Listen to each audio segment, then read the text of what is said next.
Hello, everyone.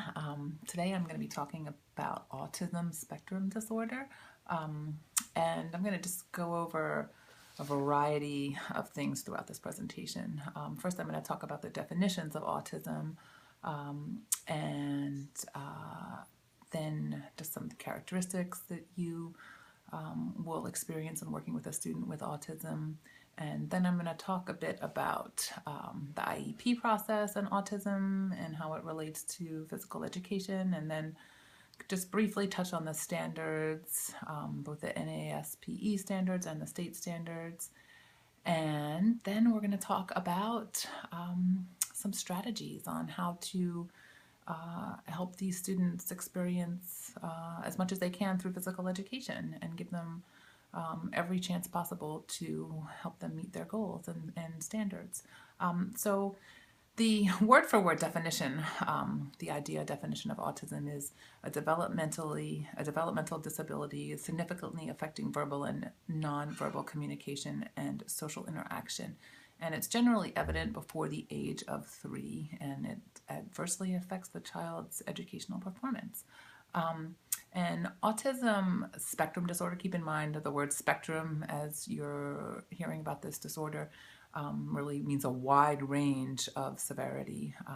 And under the umbrella of autism spectrum disorder is Rett syndrome, Asperger's syndrome, pervasive developmental disorder, childhood disintegrative disorder.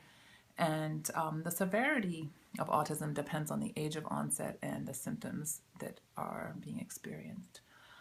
Some fun facts and figures. The Center of Disease Control says that 1 out of 68 students today have autism, or 68 children have autism, and this number has increased drastically since 2000 when 1 out of 150 students were diagnosed with autism. And I think a real reason for this is idea and more diagnoses were taking place, but it just goes to show you that there will be more students in your classes with autism. Some of the characteristics of students with autism are the communication issues that are mentioned in the definition, the nonverbal and verbal communication issues. And these communication issues can lead to behavioral problems. The students will act out their feelings through behavior instead of being able to communicate them. These students often have an abstract way of thinking and difficulty showing emotions. They will often demonstrate repetitive motions and repetitive speech, and some have obsessive compulsive behaviors. And the students can be intellectually disabled, or they can be extremely talented in one area. And often they have social struggles, difficulty interacting with peers and making eye contact, sensory issues, and they're very easily overstimulated. This is something especially to keep in mind in the physical education setting. Transitions and change of routine are also very difficult for these students. Despite all the difficulties, they have some great strengths. The students can be honest and very loyal, and some may have a very high IQ. Now moving on, I'm going to talk a little bit about inclusive physical education and IDEA and the Rehabilitation Act of 1972 really opened the doors for all students to have access to inclusive physical education and to be able to work in physical education setting alongside their peers in the least restrictive environment, which is awesome. It's great for these students. And proper modifications obviously need to be put into place to make sure that they are gaining the full experience. And when looking at the standards and how they apply to students with autism spectrum disorder, you just have to really keep in mind that the standards apply to them, and you must teach to all students, and these students are included in the skills and knowledge sets that will enable them to achieve and maintain a really physically active and healthful life. In order for this to happen, it's really important that the physical education teacher be a part of the IEP team and even consider setting up a separate physical education team. And another point that I picked up on, it's really important that the physical education teacher communicate with the parents and potentially the paraeducator to find out the student's strengths and weaknesses and where they can make the biggest impact. And the benefits of physical education for students with autism are really similar to those without the disability, but specifically they can improve the fine and gross motor skills of these students, give them an opportunity for independence and socialization that they might not normally have. I have a few more things listed in the notes which you can look over, which will be included in this presentation. And all activities can benefit these students. It's really important to get them started in physical education early on in early elementary school so that it's a part of their routine. And stations work well in elementary school for these students. In high school, it's a little bit more challenging with team sports, but very possible by adjusting rules and creating an alternative sideline activity if needed. Just general education strategies that are used in all classrooms, the importance of written instructions, diagrams, pictures of lesson plans, use of video, and caution when giving commands not to overload the student or give them too much all at once.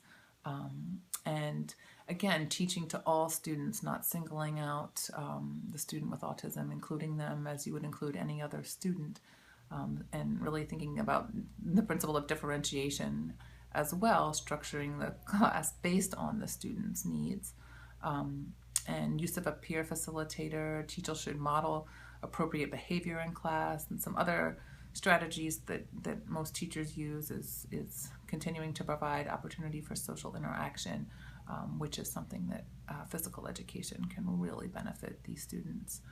So when it comes down to applying these strategies to physical education, it's important to prime the student for class so that they walk in and they see a bulletin board that potentially has a picture of every skill and in the order that these skills will take place within the class. So you have a picture of a student kicking a soccer ball to another student, and then you have a picture of a student dribbling a soccer ball so that the students using the visual know what to expect as time goes on.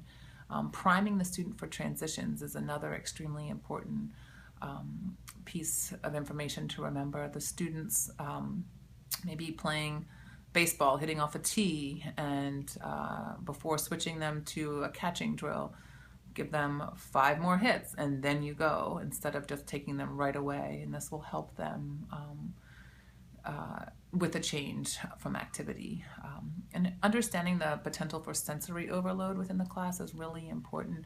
I was working in a classroom, and one autistic student, would always take his earplugs to gym class, to physical education class, and because the gym could get really noisy and loud, and this helped him keep some of that out.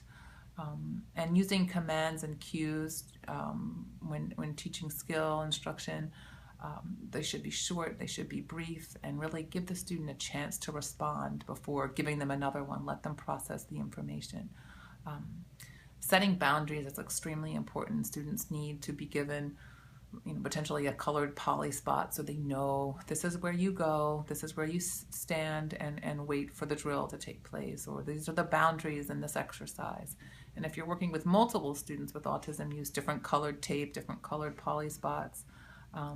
And always be prepared with a sideline activity to prevent overload and anxiety, and refocus the student is extremely important. And giving them the break when they need to.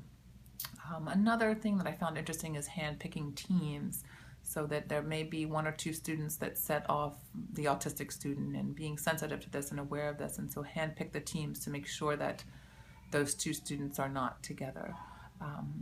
A weighted vest is often used as well. The pressure can help the student relax in an anxiety or potential anxiety ridden situation. Keeping the students challenged is another important strategy, and also teaching the students how to lose. Now, just moving along a little bit more to talk about socialization and the importance of helping these students with one of the characteristics, one of the weaknesses that these students have due to the disability, is lack of sort of social interaction, and physical education can really provide the students with an increased chance to interact socially. And ways to facilitate this are using a peer facilitator, which I go into more depth in the presentation notes, the importance of preparing these peer facilitators to help the student in the best way. Another method to facilitate socialization is to play on the student's strength. There may be an autistic student that can memorize every single rule in the game of basketball, or can beat everybody on the team in the class in pull-ups, and boosting up that student's self-esteem by demonstrating a strength can be really important. Rules modifications and any other modifications in class are important to let the whole class know why things are changed, so that there's no animosity resulting. And then just moving on to talking a little bit about the importance of gradually getting these students to gain a little bit more independence away from some of these modifications is really important. You want to gradually reduce the need for boundaries, reduce the need for peer facilitators, so that these students are helping or improving their skill set. And just a few sports-specific adaptations. There are several, but I just chose to pick two, one individual sport and one team sport. I chose tennis. Some things you can use to help the student focus is let them hit the ball, let them hit a suspended ball, or potentially have them practice their forehand or backhand on a tee. Using a larger racket head is also helpful. And in soccer, you can experiment with different size of balls. You can experiment with a slower surface, have them practice dribbling on grass, or allow them to walk. Sometimes it can be helpful to tie the ball to the student's foot. And lastly, in terms of specific physical education skill adaptations, I stumbled upon a study of elementary school teachers who had experience with inclusive physical education, and I included in my references the link to the study, which is relatively interesting. And a couple key points I picked up on was the importance of how valuable these teachers felt it was to be involved in the IEP process and helping them create modifications to the curriculum that would benefit the students the best. They used an example of jump rope. Jump rope was the class exercise, or one of the class exercises for the day. And these students, it was part of their goal to improve their locomotor skills, and the jump roping drill fit perfectly, but the teacher modified it by giving the autistic student a focus point, something to look at while jumping rope, or then they said in the study, otherwise the child would be jumping all over the gym. So just simple adjustments can make a huge difference in the student's success. And when it comes to using assessments, their specific rubrics can be really beneficial for autistic students, more of a holistic, analytical, and individual approach. Motor development checklists are also helpful. And standard assessments, the Brockport Physical Fitness assessment is an assessment for students with disabilities, but it also works in conjunction with FitnessGram, which assesses the 5 components of health-related fitness: aerobic capacity, muscular strength, muscular endurance, and body composition.